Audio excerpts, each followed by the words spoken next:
So we've got underneath there's some other stuff you have to fill out to create a protocol, like the protocol URI and stuff, but on the outside. But I'm just going to focus on the meat, which is the types and the structure, right? So I guess our guest book would probably have entries. Are there any other types of objects? I mean, because it'll be a rather simple protocol if this is the case. If you wanted to say, I want a guest book, and anyone can leave an entry, I would say $actions, right? I would say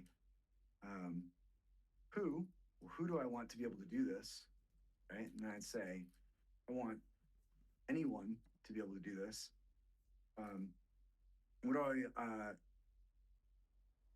I want them to be able to do? Can, right? And then write. Okay. So I've just created a protocol for a guest book where whatever this object is some JSON object. You define it. It's your app. Whatever goes in there is great. You can put whatever you want in that data object, but what this is saying is anyone who shows up, right, can create these entry objects and send them to this DWN that has this installed as a protocol, right? It's going to expose the ability to do that. And then you could also say, well, it's great that anyone can write, but I can't read it, right? So I probably need to say like this, query, right? I need to say anyone can query. And then I also want to say anyone can actually get the bytes. Maybe one of the objects is very large, so you would have to do a read, subsequent read. So what I've just done here is created a simple protocol for a guest book that only has one object type, which is an entry in the guest book. And I've allowed anyone to write, anyone to read query, and anyone to read entry objects in the guest book. Does that make sense? Does this make sense? Yeah, it does. I was going to ask if you wanted to introduce roles. Say, for example, the guest book is specific to a specific community, and only members of that community can, write to the board. Okay, so let's say that there's different guest books, which let's call it a book. Let's call it community a book, right? So because I want to separate books between different, so that they're not like all one thing, right? So let's create a book, and a book is going to have entries, right? So I'm going to be like book. Hopefully the schema does resolve it. The DWN doesn't care, but the whole point of the schema is that so someone can go to this URL and pick up like a JSON schema and then test your data and make sure it's correct or whatever, right? That's the intent here. So the DWN doesn't force that, but like you might as the developer, you might want to go do that. So now I have books and entries, cool. And now I want distinct books to be their own context. And what I mean here is when anyone creates a book, right, and puts it in this DWN that's hosting this protocol, each book is going to be seen as a separate set. So now I might say, okay, well, I want to be able to do this a little differently for creating of entries. I want to say members, right? We might want a member object, right? Because I want members of the book or participants. Participant, right? I want participants in this particular book to be able to only do things in this book. So I might come here and I'll be like, hey, participant, right? That's cool. It's a JSON object. I might say participant, right? And then I gotta put it in here, and I'm gonna say context role true. Okay, what this just did was now I said, okay, well, I'm gonna have this participant object, which could have data in it about the participant or whatever. But I'm also gonna make it a role so I can refer to it, right? So then I'm gonna come in here and say role instead of anyone, role, I'm going to say book participant, and then just replace that everywhere it says anyone. And right there, what I've just done is say that anyone I send a participant object to, where they are the recipient of that object, becomes a participant under the book that the participant object is attached to. And now, because they're a participant, they have these powers underneath entries. The role book participant, because it's under, this is just a nesting, by the way, right? Book, it's just a reference to the structure, right? No difference there, just a straight up reference to the object structure. Here's this. So role book participant can write, role book participant can query, right? This allows this to be anyone who does not have a participant object underneath that particular book, because you get multiple books, who tries to write, query, or read an entry under the book will be rejected if they are not a recipient of a participant object. Does that make sense? Yes, it does. Absolutely. So typically, if in Web 2 land, this is going to take you a zillion more lines of code to be able to affect a system like this. Can you imagine like how much code and modules and shit you would have to bring in to be able to create a role-based system that was backed by strong key cryptography where you could declare your roles, you can enforce what they can do, right? Like if you do this in a traditional enterprise system or some other back end, this is going to be massive. I mean, this is probably going to require you to have like thousands of lines of unique code. And what we've done is set this all up so that you can do it with just DWN records within 40 lines of code of JSON, really declared JSON. So there's a question in the chat. How do you send the participant object? Exactly the way you send other records. I don't know if we have a. Let me go to our dev site, right? Let's give this shout out to the developers who put in so much time to make our dev site. And I've got EWNs, and then there's like record, right? Oops, sorry, records. Here we go, right? Records create. Where's the send one? Okay, see this? Do you see this here? See how I'm creating a record and I'm setting just a data format? Well, if I wanted to create a record that was for the role, let me just go ahead and copy this so you all can see it into the HackMD. Like, let's say I wanted to go down here and I'm going to send a record, and I want this record to be a participant object, right? So I'm going to fill this out. I'm going to say application JSON, because remember our type declared as JSON, right? Up here, the participant object says, hey, I only accept this data format. So give me that data format. Don't give me anything else. I'm going to go in here. I'm going to say schema, right? I'm going to say that's the schema.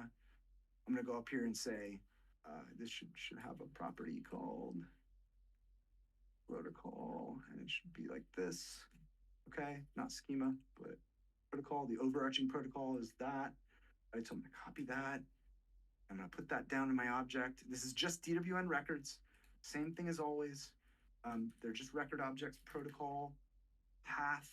I'm going to go ahead and say, what am I going to say here? I'm going to probably say, well, book participant. Right?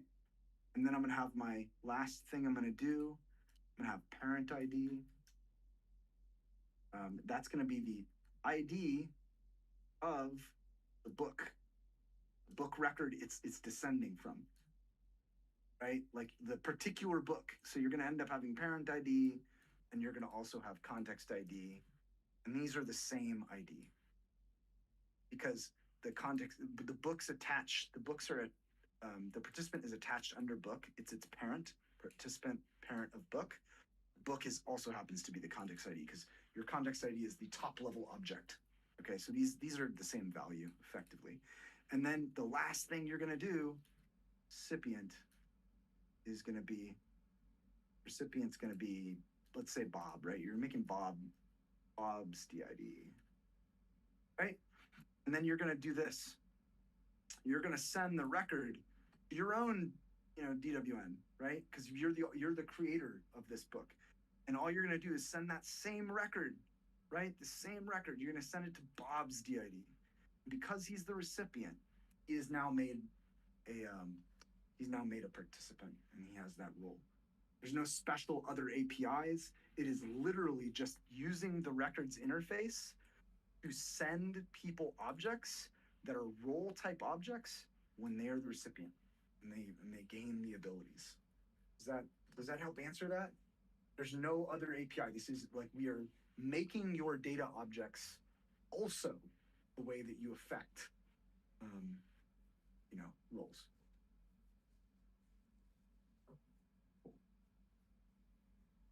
Just to clarify a bit of the implementation process as well, you discussed a bit about, you mentioned like if we're implementing this in a backend, for example, it could take like thousands of lines of code.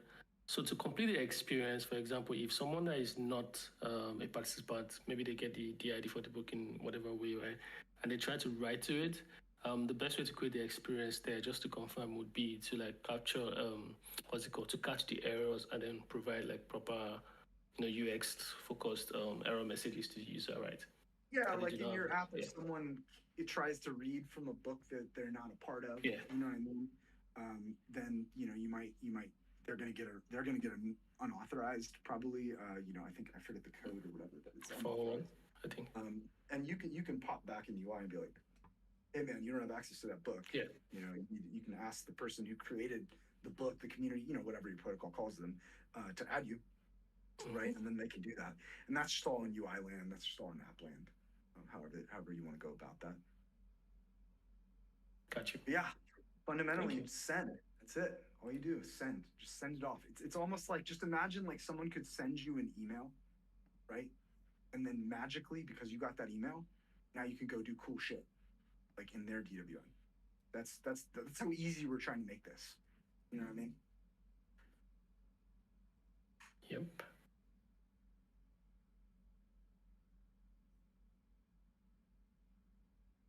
I think so. I know this is. I'm not sure there are any. Yeah, you go ahead. Oh, so I was going to say with past time, but you can go ahead. No. I was just going to blabber about nonsense. It's probably not. No, I don't think it is. I think there's a final question. I want to know if it's possible to create the protocol programmatically, so that user can decide to create their protocol by themselves. Yeah, I think there's people, Kira and like someone else had done who else? Someone else from the community or one of our people had like created some sort of builder, like a builder that helped you, like basically generate them. I could definitely put one together if it's not like if that isn't even easy enough. Like I could make one that's highly GUI based that allows you just to like really, really help you out. Maybe some autocomplete on some of these roll can, these fields where there's these magic strings that mean things. Yeah, nearly July. There you go. Yeah, now I remember. But yeah, you could programmatically. So I guess I would have to define what you mean by programmatically, but like whether you mean like a tool or you mean programmatically like in code you're using variables. I can show you that latter part because I am doing that. Like in my own app. So I'm kind of like doing a little massaging of generating a protocol just because I didn't want to have to write the schema thing over and over again. If you can see my screen, there's like a schema, right, where I have a protocol URI base and I'm creating the different schema URLs because I didn't want to have to hard code these. Like if I ever changed the base protocol URI or I ever added a object, right, I'm like, I don't want to deal with that shit. So like I just kind of made it so that if there was any change up here, it would reflect. But effectively, the outcome of this is just the same structure that I had written longhand. I'm just kind of like making it more terse for myself. But yeah, you can totally assemble them. Cool. All right. Awesome. Thank you so much, Daniel.